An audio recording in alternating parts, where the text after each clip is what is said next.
শবে বরাত ইসলাম ধর্মে একটি গুরুত্বপূর্ণ রাত। এই রাতকে ঘিরে প্রত্যেক মুমিন মুসলমানের হৃদয়ে অনেক কৌতূহল, অনেক প্রশ্ন জাগে। সেটা হলো, শবে বরাতের নামাজ কয় রাকাত এবং কিভাবে পড়তে হয়? শবে বরাতের রোজা কয়টি রাখতে হয়? এছাড়াও শবে বরাতকে ঘিরে আমরা অনেক প্রচলিত ভুল বিশ্বাস এবং ভুল আমল করে আসছি, যেটা আমাদের অধিকাংশ মানুষেরই অজানা। আজকের ভিডিওতে আমরা শবে বরাত সংক্রান্ত যত প্রশ্ন রয়েছে সকল প্রশ্নের সমাধান করার চেষ্টা করব ইনশাআল্লাহ। প্রথমেই আলোচনা করি শবে বরাত শব্দ নিয়ে। শবে বরাত শব্দ হচ্ছে একটা ফার্সি শব্দ, যেই শব্দের অর্থ হচ্ছে মুক্তির রাত। আল্লাহ তাআলা এই রাতে অগণিত মানুষকে ক্ষমা করে দিবেন, শুধুমাত্র দুই ধরনের ব্যক্তি ব্যতীত। তাদের মধ্যে প্রথম নাম্বার হচ্ছে মুশরিক ব্যক্তি। মুশরিক বলা হয় যে ব্যক্তি আল্লাহ তাআলার সাথে শিরক করে, অর্থাৎ আল্লাহ তাআলার সাথে কাউকে অংশীদারিত্ব করেন। দ্বিতীয় নাম্বার হচ্ছে হিংসুক ব্যক্তি, যে ব্যক্তি অন্য কোনো ব্যক্তির উপরে প্রতিহিংসামূলক আচরণ করে, অর্থাৎ প্রতিহিংসামূলক কথাবার্তা বলে। এই দুই ধরনের ব্যক্তি ব্যতীত আল্লাহ তাআলা সকল মানুষকে এই রাতে ক্ষমা করে দিবেন। আরেকটা কথা বলে রাখা ভালো, সেটা হচ্ছে অনেকেই বলে শবে বরাত শব্দটি কোরআন এবং হাদিসের মধ্যে নেই, সেই জন্য এটা পালন করা নাকি বেদাত। এটা অনেকেই বলে থাকেন। তাদের জন্য আমি একটা কথা বলি, শবে বরাত শব্দটি হচ্ছে একটা ফার্সি শব্দ, আর কোরআন এবং হাদিসের ভাষা হচ্ছে আরবি ভাষা। আর আরবি এবং ফার্সির মধ্যে কোনো সংমিশ্রণ হয় না, সেই জন্য শবে বরাত শব্দটি কোরআন এবং হাদিসের মধ্যে আসার কোনো প্রশ্নই আসে না। তবে হাদিসের মধ্যে এসেছে লাইলাতুন নিসফি মিন শাবান, শাবানের মধ্য রজনী। আর এই রজনীকে কেন্দ্র করে হাদিসের মধ্যে অনেক আলোচনা রয়েছে, যেটা আমরা শবে বরাত হিসেবে পালন করি। শবে বরাতকে নিয়ে আমাদের অনেক প্রচলিত ভুল বিশ্বাস রয়েছে, যেগুলো কোনো সহিহ হাদিস বা শক্তিশালী কোনো দলিল দ্বারা প্রমাণিত নয়।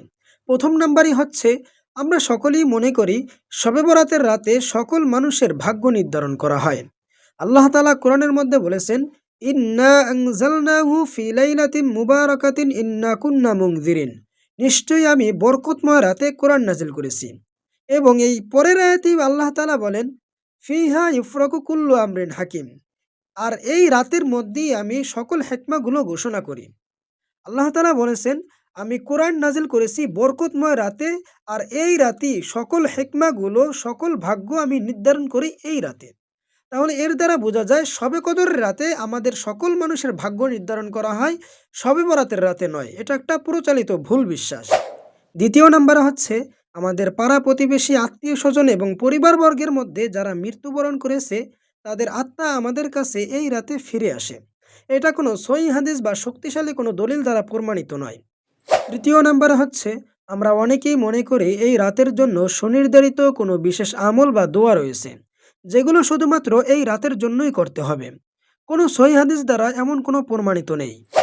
চতুর্থ নাম্বার হচ্ছে, আমরা অনেকেই মনে করি এই রাত একটা উৎসবের রাত, সেই জন্য আমরা আতশবাজি, আলোকসজ্জা এবং হইচই করে থাকি, এবং সেই সাথে খাবারের বিশাল বড় আয়োজন করি, যার কোনো কিছুই কোরআন হাদিস দ্বারা প্রমাণিত নয়। রাসূলুল্লাহ সাল্লাল্লাহু আলাইহি ওয়াসাল্লাম বলেছেন, তোমরা এই রাতে বেশি বেশি ইবাদত বন্দেগী করো এবং দিনের বেলা রোজা রাখো। আর ইবাদতের মধ্যে সবচেয়ে উত্তম ইবাদত হচ্ছে নামাজ আদায় করা, আর নামাজের ক্ষেত্রেই আমরা সবচেয়ে বড় একটা ভুল করি। শবে বরাতের নামাজ যখন আমরা আদায় করি, তখন আমরা অনেকেই মনে করি হয়তো আমাদের সূরা ইখলাস ৩ বার পড়তে হবে, অথবা সূরা ওয়াকিয়া পড়তে হবে, অথবা সূরা কদর পড়তে হবে, এরকম আমরা মনে করি। কিন্তু শবে বরাতের নামাজ আপনি নফল নামাজ যেরকমভাবে পড়েন ওই রকমভাবেই আপনি পড়তে পারেন। আপনার জন্য কোনো রকম বাধ্যবাধকতা নেই যে আপনার এই সূরা পড়তে হবে বা ওই সূরা পড়তে হবে, এরকম কোনো বাধ্যবাধকতা নেই। এছাড়া আপনি তওবা, ইস্তেগফার অথবা কোরআন তেলাওয়াত করতে পারেন। নিজের জন্য, উম্মাহের জন্য, জাতের জন্য দোয়া করতে পারেন। আল্লাহ তাআলা এই রাতে প্রথম আসমানে অবতরণ করেন এবং প্রত্যেক বান্দাকে ডেকে ডেকে বলেন, হে বান্দা, তোমার কি প্রয়োজন, তোমার কি লাগবে, আমি দেওয়ার জন্য প্রস্তুত। আমরা সকলেই গুনাহগার, আমরা সকলেই আল্লাহ তাআলার সাথে নাফরমানি করেছি। অতএব এই রাত্রটা আমাদের জন্য একটা সুবর্ণ সুযোগ। আর রোজার বিষয়টি হলো, রাসূলুল্লাহ সাল্লাল্লাহু আলাইহি ওয়াসাল্লাম একটি হাদিসের মধ্যে বলেছেন, তোমরা রাতের বেলা অধিক পরিমাণে ইবাদত বন্দেগী করো এবং দিনের বেলা রোজা রাখো। এই হাদিস অনুযায়ী যে 15ই শাবান রোজা রাখা প্রমাণিত। এছাড়া আপনি অন্য একটা পথ অবলম্বন করতে পারেন।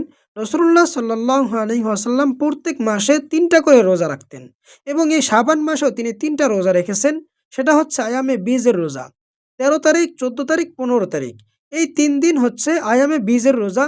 তবে এটা শবে বরাত হিসাবে না, এটা হবে আয়ামে বীজের রোজা হিসাবে।